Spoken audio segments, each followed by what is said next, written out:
You are about to see a Fix It Friday video where an person with very little technical skill or knowledge would attempt to fix something.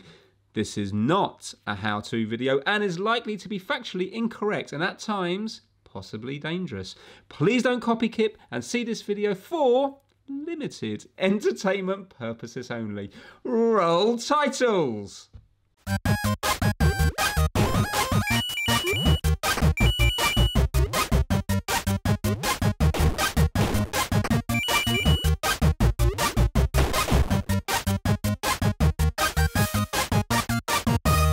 Welcome along to this Fix It Friday video where we're going to be looking at this Logitech keyboard. So a little background on this keyboard is both me and Vicky, my wife, we work from home. I work here in the studio and she's got a little office in the garden. And when we were away on holiday in the States, it turns out the weather here was a bit nasty. And basically during some very heavy winds, a small section of the roof in her office was damaged, and as well as having very high winds, there were quite heavy rains as well. And unfortunately, the bit of the roof that was damaged was directly over her desk, and we came home to find a bit of the roof missing, and also this poor keyboard was literally filled with water. It was just sloshing around in it. We drained the water out and we left it to dry for a few days, but it doesn't work. It does sort of work. Actually, what we'll do is we'll just cross over to there and I'll show you in what way it does work, sort of. Right, let's test it not working. So let's try Q, yeah, W. Oh, W's not working. E, no. R, yep. T, no. Y, no. U, I, O, P, A, S, D, F, okay, oh no, no, G, H, J, K, L, oh, yep, okay, we've got these symbols working. Oh, no V, B, yep, N, M, got the numbers, 1, 2, 3, 4, no, 4, 5, 6, 7, 8, no 8, 9, 0, no 0. Okay. Yes, it's definitely not working. So there you go. Some of the keys work, some of the keys don't. So it's not really working. Now, because this is a company issued thing, she's actually got a replacement now, so that's fine. So I thought before I dispose of it, I'd at least crack it open and see if there's anything obvious in here that we could potentially fix and make it work again. Now, I've seen much better fixers than me, for example Vince, working on keyboards before, and I know that they are a bit of a pain to work on, so I don't think I'm going to have much joy with this. But you know, if there's some components that have become damaged, I can maybe give them a clean. I don't think I'm going to be able to replace them because the circuit boards on these things are usually very thin membranes and not actual proper hard circuit boards. So yeah, I don't think there's going to be much of a fix, but we can look inside. Now obviously, if you do ever get stuff on your keyboard, if you drain it straight away and dry it, the damage should be minimal. But obviously, because this one was left for several days just filled with water, I'm not surprised that it's not working. So yeah, we'll just open it up and have a little look inside and see what we can see. There might just be some slightly sad looking components that need a splosh of IPA and it will work again, but we don't really know until we crack it open, so let's do that. Okay, well, it just seems to have lots of screws going around it. Rather than watching me at normal speed unscrew a load of screws, let's speed it up, and while I'm unscrewing the screws, let's give a shout out to all those wonderful people who've joined the channel. Please remember, you can hit that join button and you can become a member, and members from the early bird tier and above can watch these videos early, and there are some other little benefits along the way. So yeah, let's get the old screwdriver out and get into this. But anyway, those cool people who are channel members at the moment are First up, we've got the Kip fans who are No Name added, Matt Lovies, JRC Electrical, For the Burbs, Jim Hook and Mark C. Then we've got those incredible early birds who are Roberta Gorathsum, Dean Ball, The Coder, Sean at Cablesmith Electrical, Wayne at A1 Electrical Services and Tim Salt. These people love me and I love them too. We've got the Kip lovers who are Richard R. Blaster, Bella Webster, Lawrence, Adventure Rachel and Stez Sticks Fix.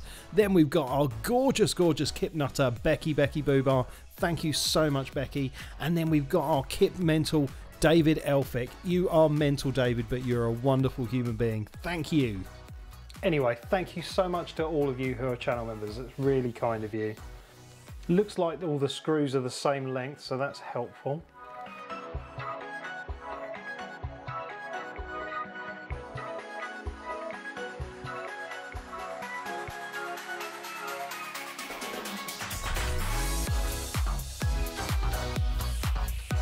I worry there's just going to be an explosion of keys. Oh.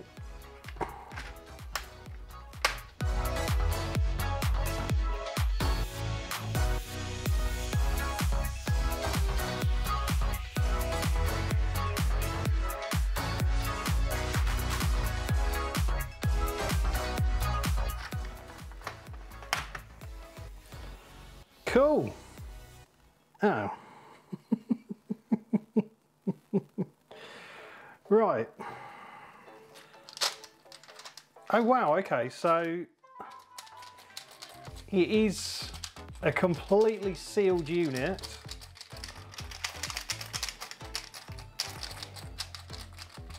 And so the keys aren't going to go anywhere, they're just all safely in there. So this is the actual keyboardy bit. This is just some sort of mask.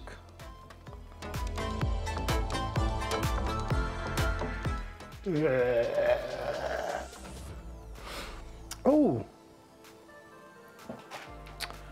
what have we got here? Look, can you see here? We've got this sort of, well, it's just grub. And it seems to be where loads of the contacts sort of converge. I wonder if this plastic comes up. Because it might just be that there's sort of this mess here and it's sort of shorting things out, or oh, the traces could even be broken.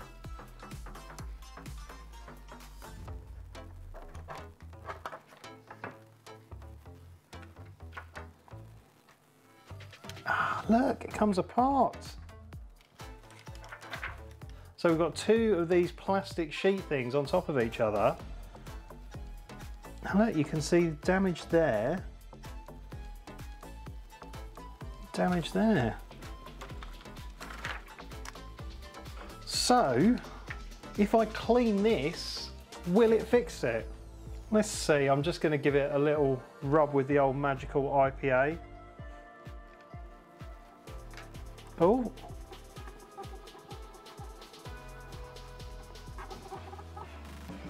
You see that? It's cleaning up.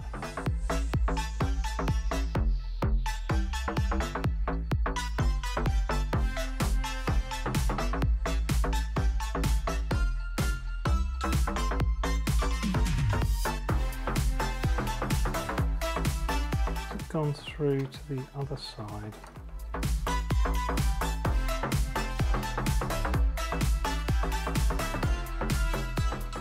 That looks sort of burnt almost. Oh, hang on. There's 3 layers. Is there any more than 3?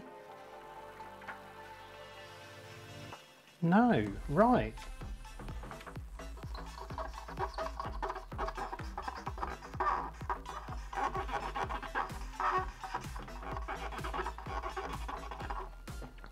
So that bottom layer is all clean. Oh, and this is, oh, I see, look. So this is actually just a clear layer that clearly stops these contacts from touching these contacts. Right. I can't get them fully apart because they've got these sort of plastic welds holding them together, which is a bit annoying.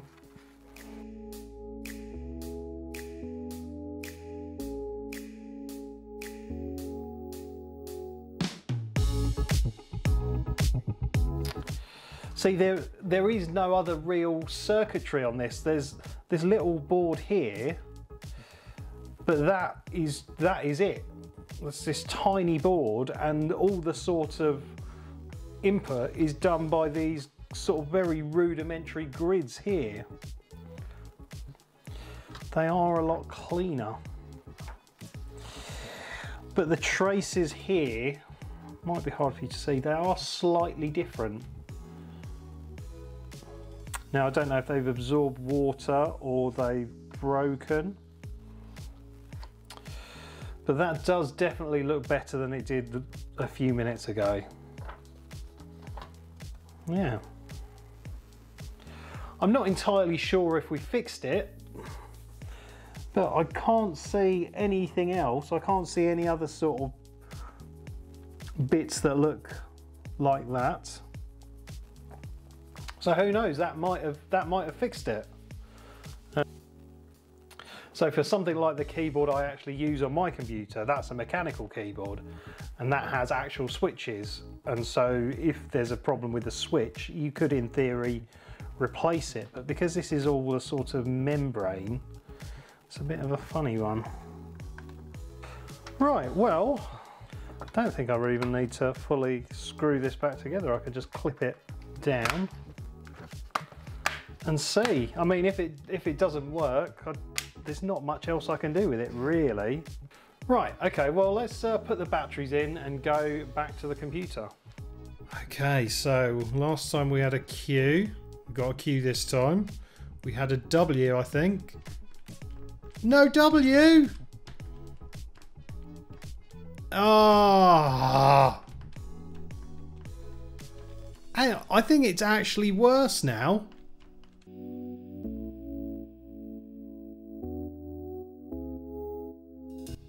Balls. So yeah, I've not fixed it. It doesn't work still. Now, I do think the issue is here. It's really hard to see, but I think these traces have become damaged. Now these traces are conductive. If I just test from there to there. But if I go from here to here,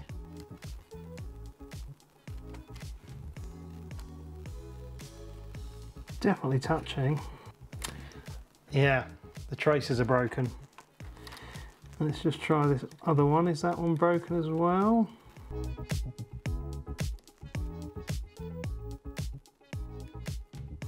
Yeah, and I think there's a third one here broken.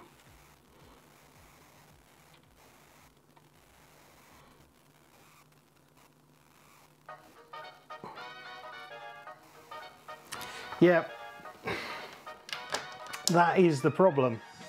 Yeah, where my fingernail is, I think the sort of trace stuff, oh yeah, there as well. It's really hard to see, but it's almost like the sort of paint, conductive paint or whatever they used has actually just washed away basically. So the water has got in between those layers and just sort of stuck there and just eaten away at it. And probably me giving it a bit of more of a wipe down with IPA has actually just removed whatever bits were clinging on, which is a shame. Now, I could maybe get some sort of conductive paint. I've seen Vince use some stuff before, but I just don't think it's worth it. The sort of layer of conductive paint that's on there at the moment is so microscopically thin. If I did put any paint on there, that would just essentially get too thick and the keys wouldn't sit properly. But we know what the problem is.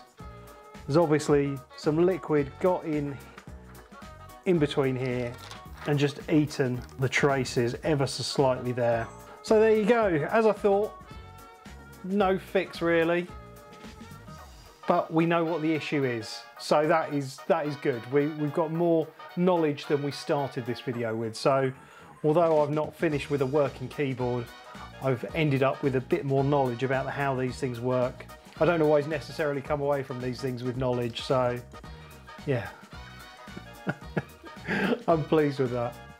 I think that's it from me from this video. So not a fix, but some information and knowledge at least. Hope you've enjoyed it. If you've got any comments, I'm not going to instantly throw this in landfill, but if you've got any ideas, you know, how it could be repaired, then do let me know. But it's probably not worth it. But you know, I'm always keen to learn more, so do drop any comments below. But anyway, I think that is it from me. Thank you so much for watching. Don't forget to like and subscribe, but for now, it's game over.